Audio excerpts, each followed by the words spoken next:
Ratusan tenaga honorer teknis lingkup pemerintah Kabupaten Bone mendatangi kantor DPRD Kabupaten Bone, Kamis, 17 Oktober 2024. Mereka mendatangi kantor DPRD untuk mengadu karena BKPSDM Bone hanya membuka 2 formasi untuk pengangkatan PPPK Bone. Kedua formasi itu ialah formasi PPPK Damkar Bone dan PPPK Dinas Kesehatan Bone. Salah satu masa aksi mengungkapkan, harusnya minimal membuka 1 formasi untuk setiap jurusan pendidikan.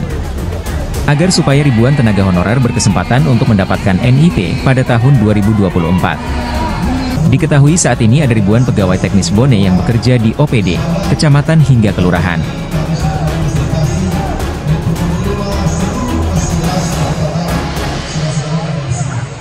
Kita rapat kecil di hotel untuk menanggapi aksi. Ya, makanya kita sepakat penerbangan itu akan kita harus tiba subuh. Ya, karena kemarin itu jam 5 sore baru selesai rapat. Maka jam subuh 4 aksi Bone. Pagi-pagi kita atur semua karena aspirasinya aspirasi damai. Ya, apa yang dirasakan honor yang datang ini tetap kita juga rasakan sebagai anggota DPR Bapak. Ya.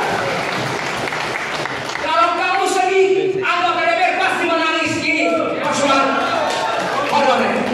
Jadi jangan ragu. Ada berapa tuntutan saya mati di sini. Ya, jangan berkecil hati. Hanya pemerintah daerah.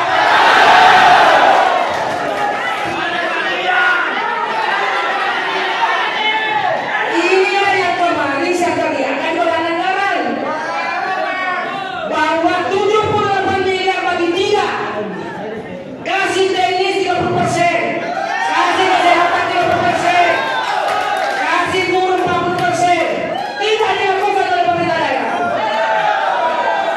Sekarang mau tak mau harus dilakukan. Jadi sekarang, ya sekarang saya sedikit minta sahabat pemadam mau sharing. Silakan kalau sudah cukup, alhamdulillah. Jangan ragu. Ya, saya kasih kesempatan. Download Tribun X sekarang. Menghadirkan lokal menjadi Indonesia.